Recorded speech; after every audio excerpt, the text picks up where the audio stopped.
예수님의 탄생 기사가 기록된 누가복음 2장의 말씀을 우리가 함께 읽었습니다.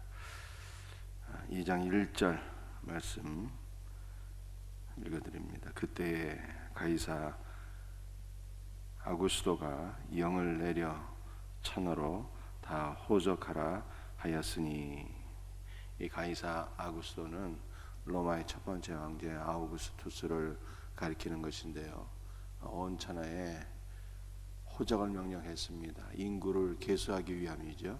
세금을 징수하고 또 군대를 효율적으로 편제하기 위하여서 온 천하에 호적령을 내리게 되었습니다. 이 명령에 의해서 요셉과 마리아도 호적하러 고향으로 돌아가게 되었더라, 이렇게 말씀하고 있어요. 요셉의 고향은 어디입니까? 4절에 이렇게 말씀하고 있습니다. 요셉도 다윗의 집 족속이므로 갈릴리 나사렛 동네에서 유대를 향하여 베들레헴이라 하는 다윗의 동네로 5절 그 약혼한 마리아와 함께 호적하러 올라가니 마리아가 이미 잉태하였더라. 호적령에 의해서 요셉과 마리아가 고향 베들레헴으로 올라가게 되고 이곳에서 아기 예수를 낳게 되었더라, 이렇게 말씀하고 있는 것이죠. 여러분들, 이 말씀은 1차적으로는 로마 황제 아우구스투스가 온 천하에 호적령을 내렸다라고 하는 것을 말씀하고 있지만, 예수님께서 이 땅에 오신 목적이 무엇인가를 보여주고 있는 것이죠. 만왕의 왕이신 하나님께서 인간의 명령에 의해서 베들레헴에서 호적을 하게 되었지만, 그 예수께서 베들레헴에서 호적하러 탄생하신 이유가 무엇이냐? 그것은 바로 저와 여러분을 하나님 나라에 호적시켜 주시기 위함이다 라고 하는 것을 말씀하고 있는 거예요. 얼마나 감사한 일입니까?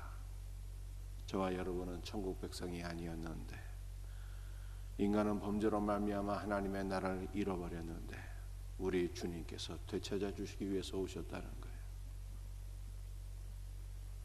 아우구스투스는 명을 내려서 온 천하의 로마 백성들을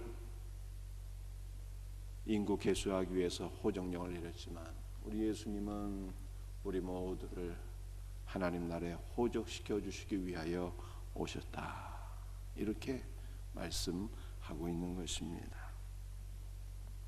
7절 첫 아들을 낳아 강보로 싸서 구유에 누였으니 이는 여관에 있을 곳이 없음이러라. 여러분들, 첫 아들을 낳으셨대요. 우리 예수님은 독생자이신데 첫 아들이라고 표현된 것은요, 요셉과 마리아가 첫 아들을 낳았다. 물론 아직 정혼이었지만 함께 사는 것은 아니었기 때문에 부부관계를 통해서 태어난 아들은 아니었죠. 우리 예수님은 성령으로 말미암아 잉태되시고 또 마리아의 몸에서 출생되신 하나님의 아들이십니다. 그런데 이 첫 아들이라고 하는 것이 마리아가 낳은 첫 번째 아들이다 라고 하는 의미도 있겠지만, 여기 첫 아들은 하나님의 첫 아들, 하나님의 맏아들이라고 하는 의미도 있는 것입니다. 여러분들, 우리 예수님은 독생자이신데 왜 첫 아들로 또는 성경의 맏아들로 또는 장자로 그렇게 표현되고 있는 것입니까? 그것은 우리 구주 예수 그리스도로 말미암아 그를 믿는 모든 자들이 하나님의 아들이 되었기 때문에 예수님은 하나님의 독생자이심과 동시에 첫 아들이요 맏아들이요 장자라, 이렇게 표현하고 있는 것입니다. 왜 예수님의 첫 아들이라고요? 우리가 하나님의 아들들이 되었기 때문에 예수님이 첫아들 맏아들이시다. 성경은 이렇게 말씀하고 있는 것입니다.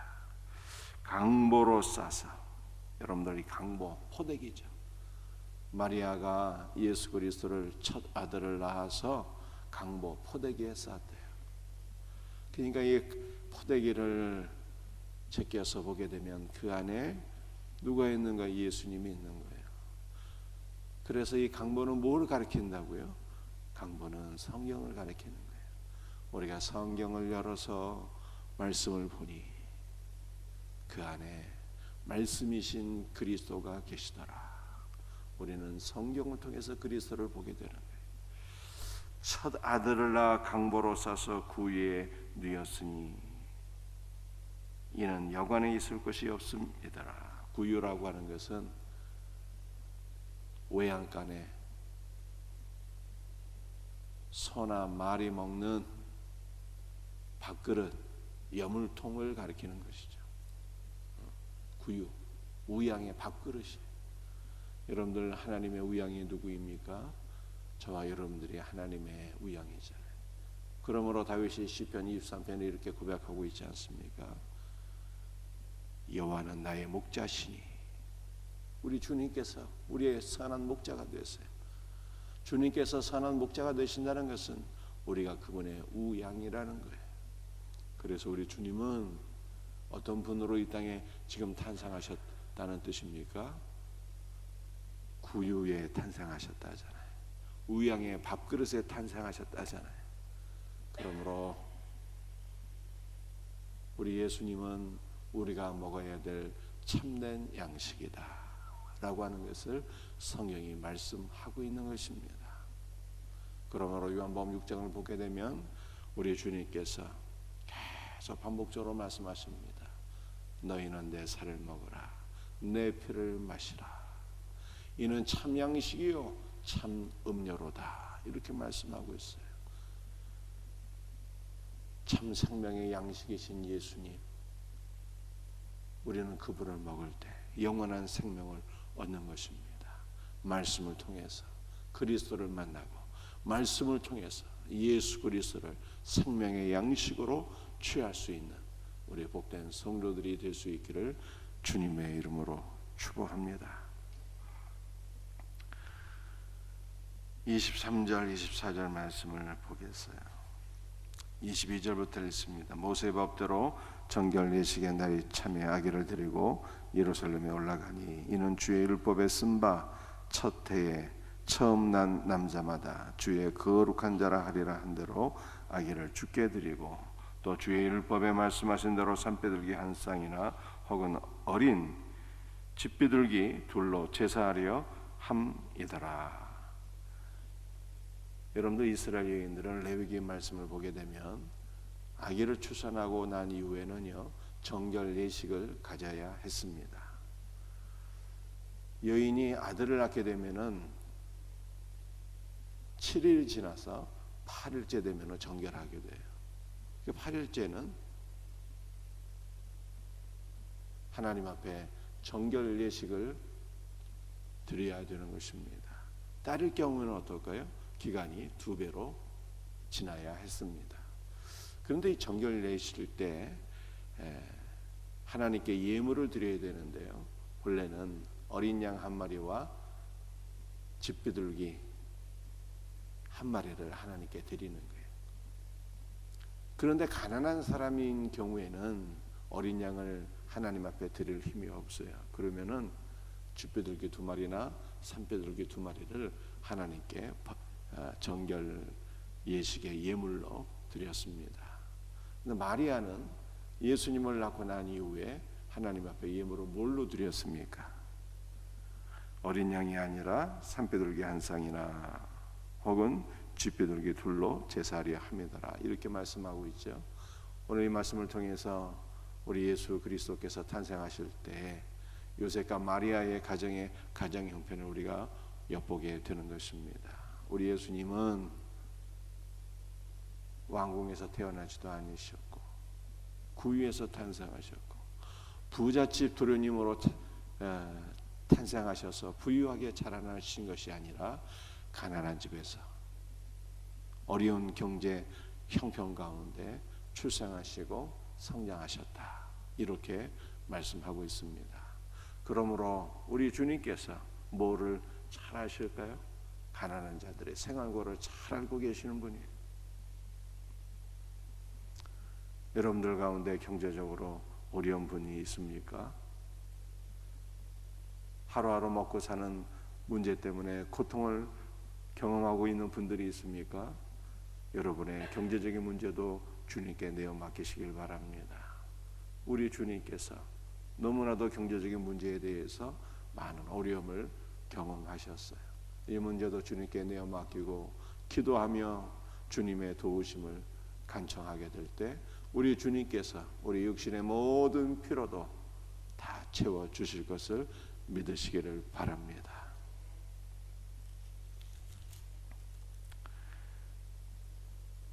마지막으로 51절 말씀 함께 나누기를 원합니다. 예수께서 함께 내려가사 나사렛에 이르러 순종하여 받으시더라. 우리 예수님께서 공생애를 시작하시기 전에 나사렛에서 육신의 부모인 요셉과 마리와 함께 사시면서 온전히 순종의 삶을 사셨다. 이렇게 말씀하고 있어요. 하나님의 말씀에 순종하셨고 또 부모님에게도 순종하셨고 이것이 예수님의 삶이었다 라고 성경에 말씀하고 있어요. 사랑하는 성도들이여, 오늘 이 말씀에서 우리는 한 가지 질문을 제기하고자 합니다. 예수님께서 탄생하실 때 헤롯 왕이 유대인의 왕이 탄생하셨다라고 하는 소식을 듣고 베들레헴 인근에서 2살 이하의 어린 아이는요 다 죽였습니다.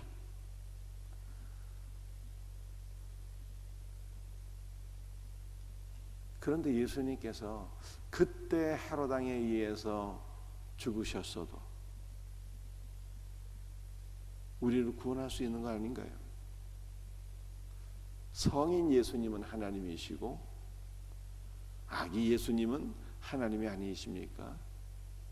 여러분도 오늘 본문 말씀을 보게 되면 시몬이라는 자가 예루살렘 성전에 들어오는 마리아와 아기 예수 그리스도를 바라보고 하나님의 구원이라고 표현하고 있잖아요. 어린 아기도 우리의 구원이시요 우리의 하나님이신데 예수님께서 탄생하셨을 때 헤롯의 손에 의해서 죽으셨어도 우리가 구원받는 것 아니겠습니까? 그런데 왜 예수님은 그때 죽지 아니하시고 30년의 삶을 사시고 또 공생의 3년을 지나서 십자가에 달려 죽으셨던 것입니까? 그 이유가 뭘까요?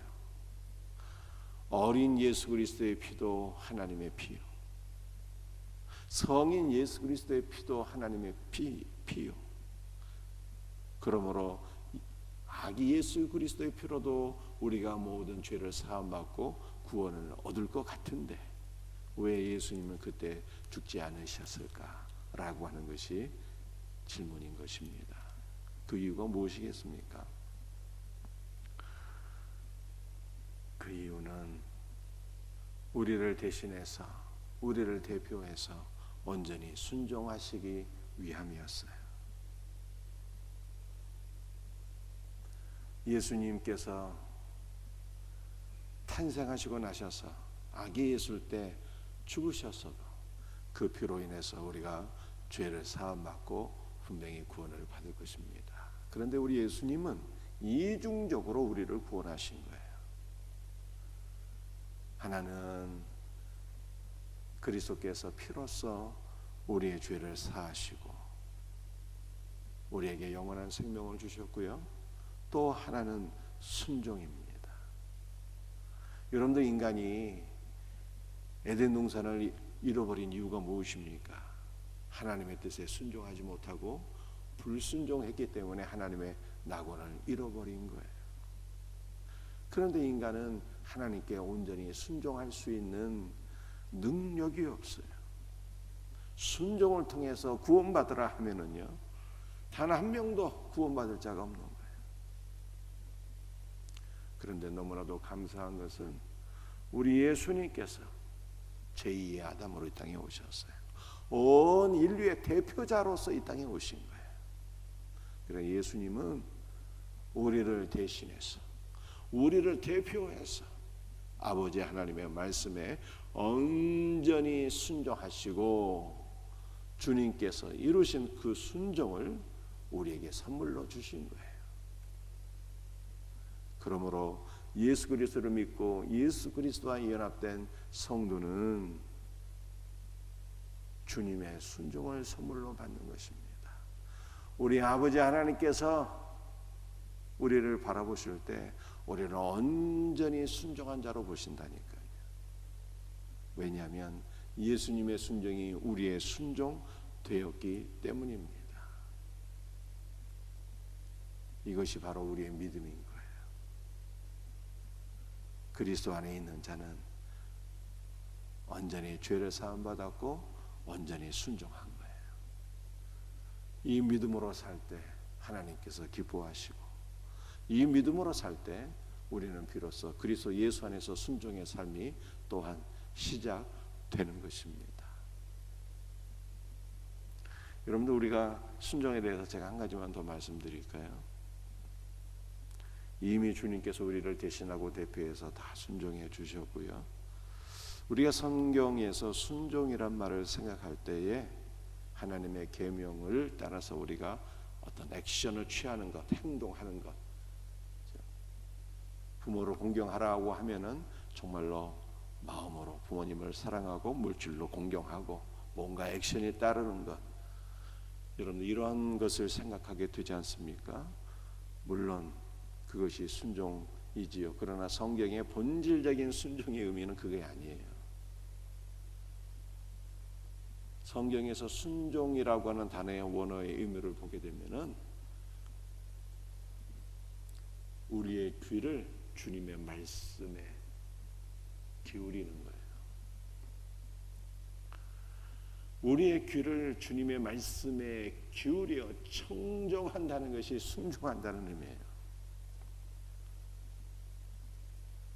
여러분, 이것은 무엇을 우리에게 교훈하고 있는 것일까요?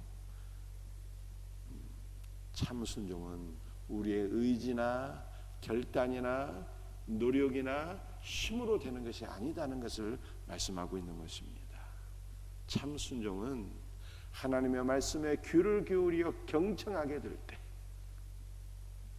그래서 은혜를 받게 되면 순종의 마음이 생기게 되고 순종할 수 있는 능력도 얻게 된다라고 하는 것을 보여주고 있는 것입니다. 참 순종은 은혜가 없으면 될 수가 없어요. 은혜를 받아야 하나님이 기뻐하시는 참 순종이 시작되는 것입니다. 그러므로 우리는 순종의 삶을 위하여 먼저 말씀을 들어야 되는 거예요. 말씀을 들어서 은혜 받게 되면은 순종의 삶이 시작되는 것입니다. 오늘 순종에 대해서 여러분들 두 가지를 꼭 기억하세요. 우리 주님께서 우리를 대신하고 대표하셔서 온전히 순종하시고 온전한 순종을 우리에게 선물로 주셨다. 또 하나는 참된 순종은 말씀을 듣는 것에서부터 시작된다. 말씀 안에서 은혜 받아서 참 순종의 삶이 열리기를 주 예수의 이름으로 축복합니다. 기도하시겠어요?